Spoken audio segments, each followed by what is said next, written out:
अधिकार मांगते नहीं किसी से भी। नीमच में अपनी मांगों को लेकर जिला अभिभाषक संघ का आंदोलन लगातार जारी है। नीमच बंद के बाद भी वकील हड़ताल पे है और नए न्यायालय भवन में अपनी मांगों को लेकर अड़े हुए हैं। वहीं आज महिला वकीलों ने वकील मोहित काला के घर पर नाराबाजी करते हुए राशन का सामान लेकर पहुंची और जमकर विरोध प्रदर्शन किया। महिला वकील का कहना था कि वकील मोहित काला ने संघ के विपरीत जाकर आवेदन देकर यह मांग की है कि मुझे काम करने दिया जाए और आरोप लगाया है कि जिला अभिभाषक संघ द्वारा मुझ पर दबाव बनाया जा रहा है और काम नहीं करने दिया जा रहा है। वहीं वकील मोहित काला की बात जब जिला अभिभाषक संघ के सामने आई तो आक्रोश भड़क गया। आक्रोशित महिला वकील ने वकील मोहित काला के घर जाकर राशन का सामान भेंट किया और कहा कि अगर आपके पास खाने का राशन नहीं है तो जिला अभिभाषक संघ आपको राशन उपलब्ध करवाएगा, लेकिन जिला अभिभाषक संघ के साथ आंदोलन में सहयोग करें। अभिभाषक संघ का आंदोलन काफ़ी समय से चल रहा है और ये एक जनसाधारण के लिए आंदोलन था कि उनकी असुविधाओं को देखते हुए कि जनता की बैठने की व्यवस्था नहीं, पीने की व्यवस्था नहीं है। इस बीच जो है कल शाम को मोहित काला के नाम से एक आवेदन जाता है प्रधान न्यायाधीश के जो महोदय हैं, जिला सत्र न्यायाधीश महोदय हमारे, उनके नाम से, और उसमें इनके द्वारा कहा जाता है कि ये बहुत विकट स्थिति में है, ये वकालत करना चाहते हैं और इन्हें अगर ये वकालत करते हैं तो अभिभाषक संघ डरा रहा है, धमका रहा है। तो बस इन्हें जागृत करने के लिए कि आप अपनी बात साधारण सभा में रखें, संघ के सामने रखें, ना कि इस तरीके के गुप्त आवेदन देकर अपने संघ को कमजोर करें। क्या विरोध किया?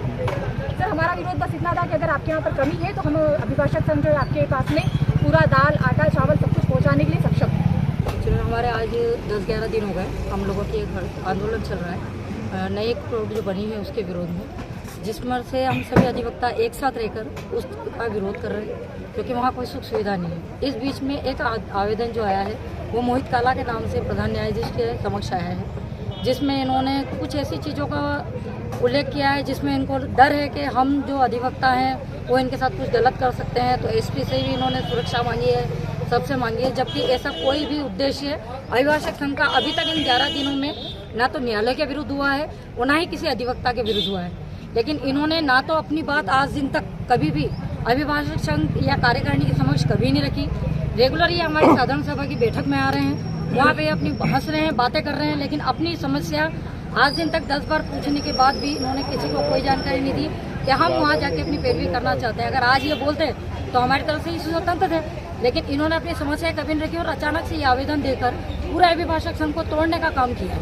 संघ में रहकर संघ के साथ रहकर ही इन्होंने संघ को तोड़ने का कार्य किया है और अभी इन्होंने किसके कहने पे और कैसे किया है ये हमें से किसी को कोई जानकारी नहीं है। कल रात को हमारे पास एक आवेदन की कॉपी कहीं से आई है कि ये मोहित काला ने जो है वकीलों के अधिकार के विपरीत जाकर, अभिभाषक संघ के विपरीत जाकर, कार्यकारिणी के विपरीत जाकर एक आवेदन दिया है कि मुझे इनसे डर है और मेरी स्थिति बहुत कमज़ोर है, इसलिए मुझे अभिभाषक का जो काम है, हमारा जो काम है, जिसके लिए हम आंदोलन कर रहे हैं, जिस पर हमने हड़ताल कर रखी है, वो करने दिया जाए।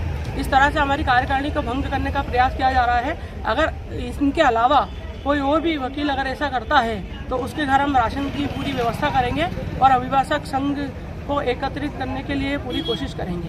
अपने थाली वगैरह बुझाने का हमारा प्रदर्शन ये था कि हमारी जो अखंडता है, वकीलों की एकता है, उसको अगर कोई भंग करता, इन्हों ये भी किसी के बहकावे में आकर करी होगी, तो उसके खिलाफ हमने थाली बजाकर प्रदर्शन करा है और राशन की किट भी इनको दी गई है। आगे भी अगर ऐसी कोई मांग करते हैं तो हम अब भी उन लोगों को आप राशन किट रखना चाहिए। हमने एक अभिभाषक संघ की बैठक रखी है, हम निरंतर बैठक रखते हैं, उसमें हम निर्णय लेते हैं। उस समय ये लोग हंसी मजाक कर रहे थे, बैठक का मजाक उड़ा रहे थे और उस समय इन्होंने कुछ भी शब्द नहीं कहे, किसी प्रकार से अपनी बात नहीं रखी है और इस तरह से इन्होंने पीछे से हमारा विरोध करा है। तो इसके लिए हम ये थाली प्रदर्शन करके राशन किट देना है।